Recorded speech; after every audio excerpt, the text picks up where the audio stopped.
One of the biggest ones, of course, is cholesterol. Cholesterol was the boogeyman of all time. You know, it even superseded evil spirits. Okay? Cholesterol. It was the cause of heart disease. It was the cause of strokes. And it turns out to be absolutely, positively not true. It all started back in 1901 when a German chemist was actually commissioned, I guess would be the word, by the German Navy to come up with a lubricant, a synthetic lubricant for diesel engines used in submarines. And he was successful. His name was Wilhelm Norm in 1901. He was successful, but they only had 100 submarines. So it was not too exciting as far as a market. And so he sold his patent to a British soap firm. They wanted to use it to make soap.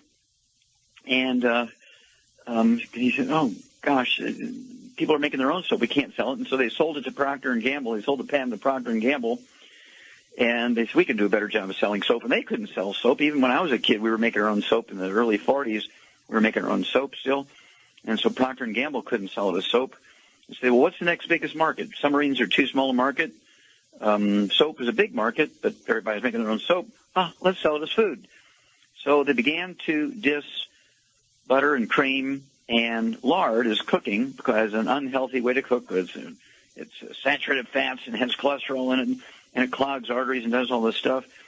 And the American Heart Association was commissioned by Procter and Gamble, who owned the patent for Crisco, which was the name of this lubricant for diesel engines for Nazi submarines, Crisco.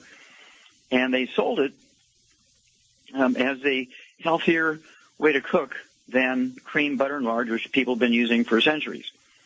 Well, following their lead, saying that that's correct, we wound up with Alzheimer's disease, low T, erectile dysfunction, adrenal exhaustion, severe menopausal symptoms, and many other problems, all because of lowering cholesterol in our diet, using egg beaters instead of eggs, boneless skinless chicken breasts instead of chicken skin.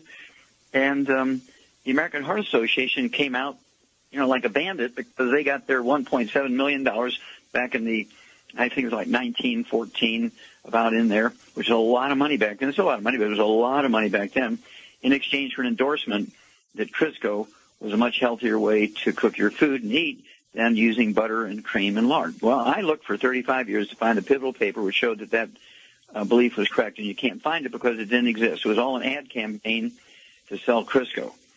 Okay, it was a two full-page story in the Wall Street Journal about 8 months ago.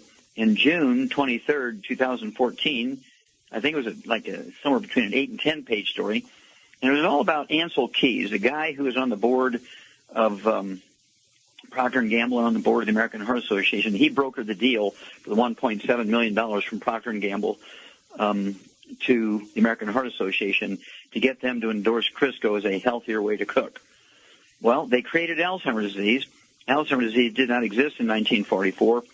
Today it's number 4 killer of adults over the age of 65.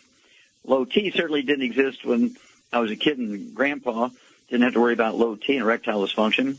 Menopausal symptoms, Grandma used to go through menopause in 3 seconds in their 70s because they were still cycling and having babies in their 60s. Okay. Adrenal exhaustion is very, very common today, where before you have to appreciate testosterone, estrogen, progesterone, and adrenal hormones are all steroid hormones, which are 95% by weight cholesterol.